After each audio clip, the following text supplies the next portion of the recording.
appreciate your words and your insights on this issue. And as a mayor of a coastal city, you really get this, and thank you. And just to show, this is in my opinion, it's not a Democratic or Republican issue. It's a bipartisan issue, and I'm grateful that I have colleagues of mine in Congress that joined with me in helping to battle back and attempt to defeat my amendment on climate change, which we'll talk about in just a minute. But not here today, but Karen Gregor, as I said, from Senator Whitehouse here. I just want to have you acknowledge and thank both Senator Reid and Senator Whitehouse for their leadership, along with Dave and I in the House, on things that we're doing at the congressional level to bring attention to this issue, and to vote legislation that helps to protect Rhode Island and build resiliency in, but also try to reverse the effects of climate change. And no one has been stronger on that issue than Senator Whitehouse, of course.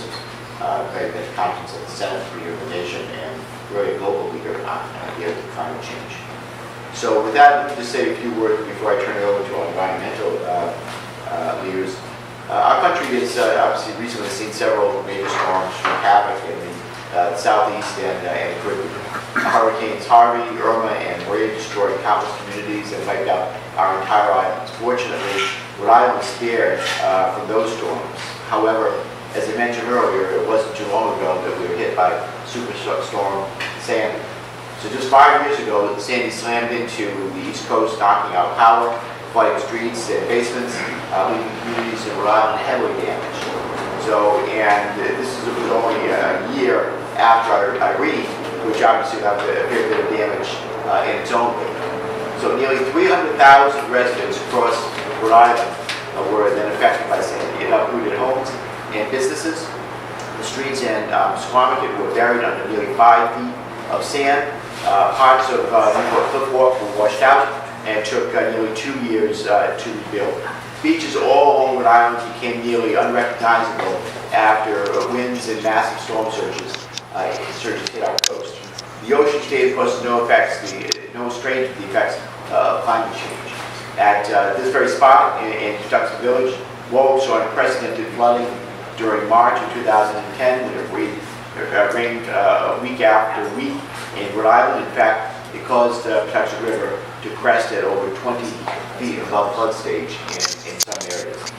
And despite the assertions of the doubters and the deniers, climate change is indeed amplified extreme weather events and natural disasters around the world. And clearly, the evidence is there that tides are rising, seas are warming, storm surges and flooding are increasing, and the bigger the storms, the greater the threat to coastal communities like ours. So at these extreme weather events, as these extreme weather events become more common, I believe it's absolutely critical that we continue to examine and mitigate their impacts, not just on our environment and our economy, but also on our national security. And that's the focus that I have here today. Across the country, naval stations already are experiencing and will continue to experience increased levels of flooding. Air bases are and will be hit with larger than expected storms, and inland bases will be forced to do things like suspend training operations that are affecting and will continue to affect our readiness capabilities. So these are things that are happening right now, and it's not going to get any better anytime soon unless we somehow build a resiliency in or reverse course with climate change. So in order to bring this issue to light, I introduced an amendment to the National Defense Authorization Act that requires the Department of Defense to address climate change as a national security threat. This comes as a result and after comments and statements on the record by Secretary of Defense Mattis and Chairman of Joint Chiefs of Staff Dunford, who have said that climate change is affecting U.S. national security. So this amendment that I offered was included in the House-passed NDAA, the National Defense Authorization Act, and continues to be considered for inclusion in the final version. This bill, of the bill, right now, the Senate passed its version of the NDAA, the House passed its version, and we are in conference right now on the conferee. I've spoken with Senator Reid about this, and he's doing his part, working with me to fight to make sure that language stays intact. So we're keeping our fingers crossed and working hard to make sure that it does. Specifically, my language requires the Department of Defense to identify the top 10 military installations within each service that are most vulnerable to the effects of climate change, and to create a plan to mitigate these threats. It also directs the combatant commanders to evaluate these risks and include them in their ever-changing operational requirements. So this is a tremendous example of what can be achieved with a little bipartisanship.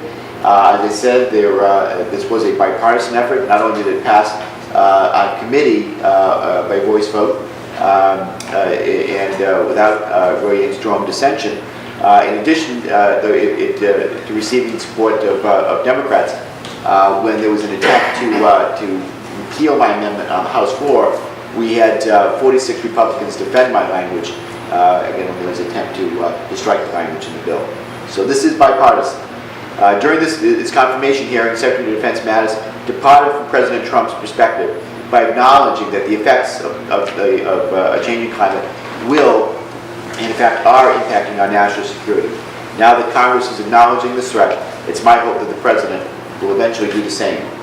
I believe that we have to remain united, though, in the interim, in our assessment that the impacts of climate change pose a threat to the safety of our armed forces, just as they do our communities here in Rhode Island. So whether looking at climate change through an environmental, economic, or national security lens, we must continue to address this issue proactively and holistically. So building climate resiliency here at home is crucial to preventing extensive climate damage to our critical infrastructure, and like we saw during Sandy and during the flooding of 2010. Because of active organizations like Save the Bay and public art agencies like the Rhode Island Coastal Resources Management Council, I know that we can be ready for the varying threats posed by climate change. The CRMC has been a crucial player in maintaining sustainable coasts and waters here in Rhode Island, and we see the benefits of their work every day here in the Ocean State.